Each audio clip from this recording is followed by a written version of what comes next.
Everybody, Rich with Prep U inside the bunker. Today it is Saturday, so it is range tip of the week time.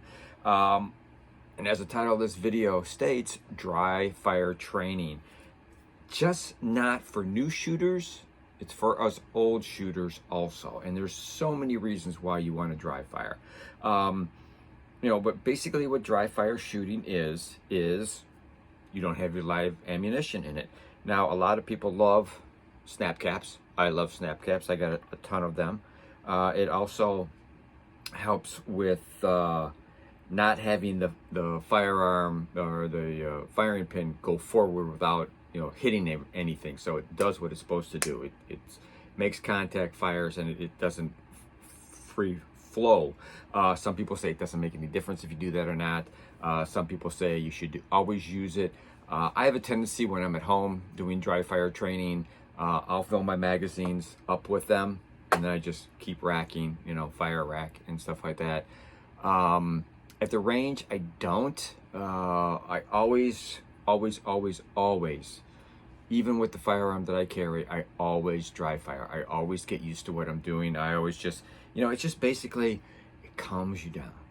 You're at the range, you're gonna have a good time, you're excited to be there.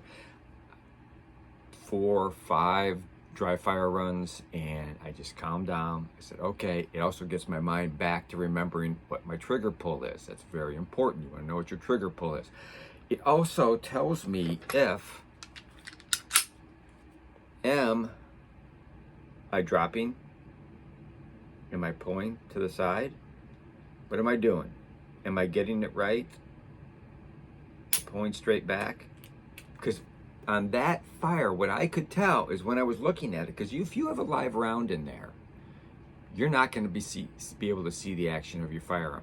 But when I pulled the trigger on this one, I noticed that my firearm slightly pulled to the left.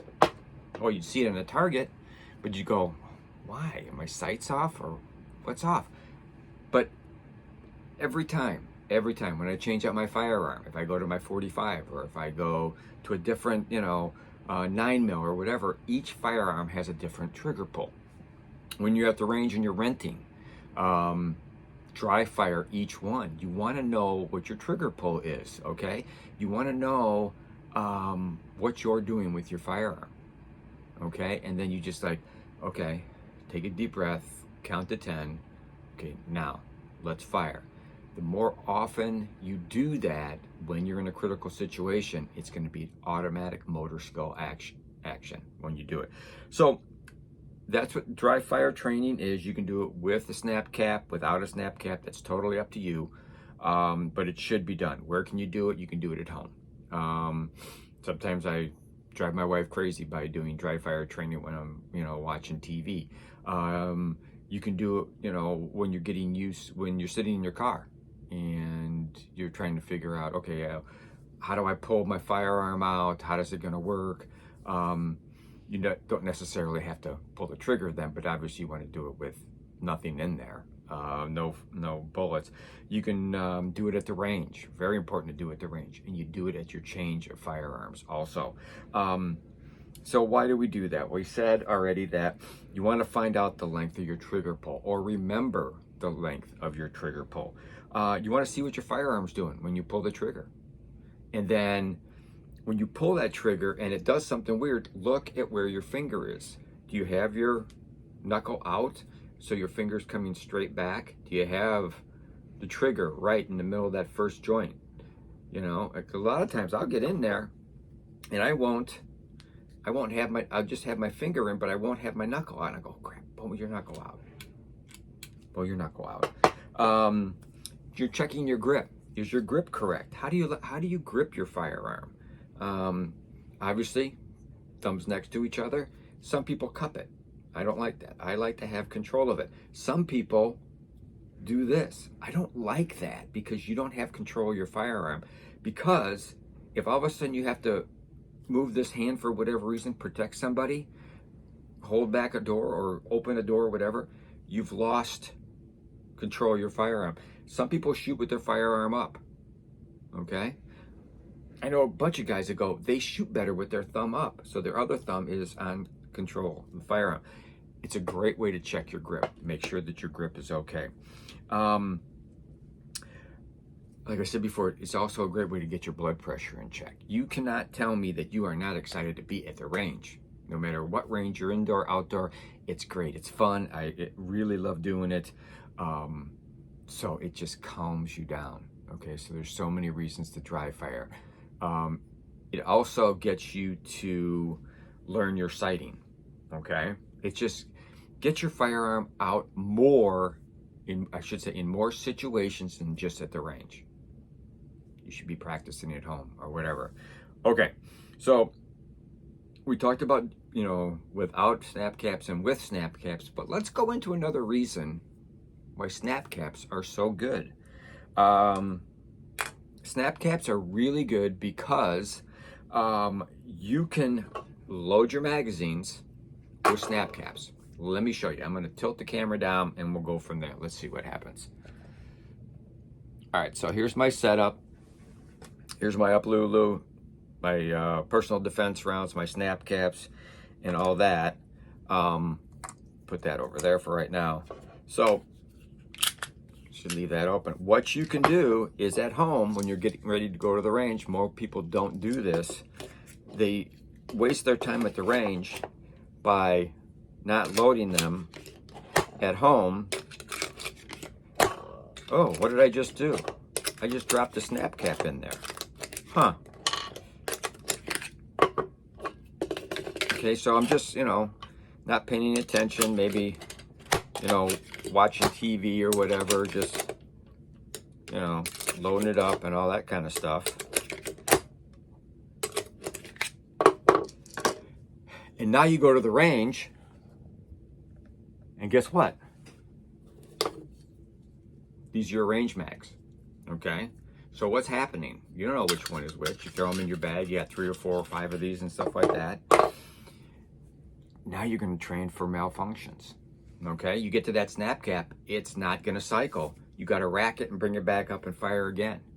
So I would also suggest, if you're new to this and everything, mark these mags as mags that you have snap caps in. Somehow change, put a dot at the bottom with something, some paint or nail polish or something like that, so you know those are your snap cap mags.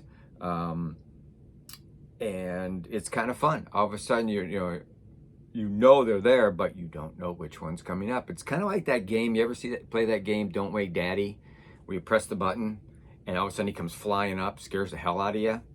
That's what it's like. All of a sudden, you got a snap cap, and you better rack it and keep going. So, that's where a sidebar on snap caps with dry fire. Also, just another sidebar, shooting a new firearm for the first time, I see it all the time at the range. They get in there, they load their firearm up, they didn't dry fire to see what the pull is. They didn't, check the grip and all that and how the grip's gonna hold when they're pulling the trigger and everything. And they send the target all the way down, 25 yards. Take a couple shots with your target within 7 yards, 5 to 7 yards. At least then you'll know that you're hitting the target. You'll know that if your aim's good, if you like the sights. And please aim center mass, because if you're doing headshots right off the bat, you could be missing up above and you're going, oh, something's wrong. This is terrible. It's not shooting right. If you shoot center mass, you got much more of a target to hit or miss. Because if you're missing center mass at 5 yards, you got a real problem. But first time you use a firearm, dry fire. Keep your target nice and close and aim center mass, and then you can go do all the headshots you want after that. But that's it. That is today's range tip of the week, which is dry fire training. It is not only for new shooters, it's for everybody. And it, like I said, it gives you a great opportunity to practice with your firearm, retrieving your firearm from a seating position, a kneeling position, whatever, because a lot of us carry our firearms with us at all times, so you need to be able to access that firearm. But by by doing dry fire and using snap caps and stuff like that, it gives you the opportunity to train at home. I know there's all kinds of electronic training things now that are out that are very cool too, but a couple snap caps and you're good to go. So that's it. That's the end of this week's range tip. Getting confused. I'm doing too many videos in the same day. So anyhow, there you go. That is your range tip of the week. Thank you, subscribers. We really appreciate this. Pass this along to anybody that you know. We would also appreciate that. And please, always be aware of your surroundings. Always have plenty of food, water, and medicine, whether you shelter in place or you have to bug out. And please, prep like your life depends on it, because it really does. Thanks a lot. Take care. See you next week.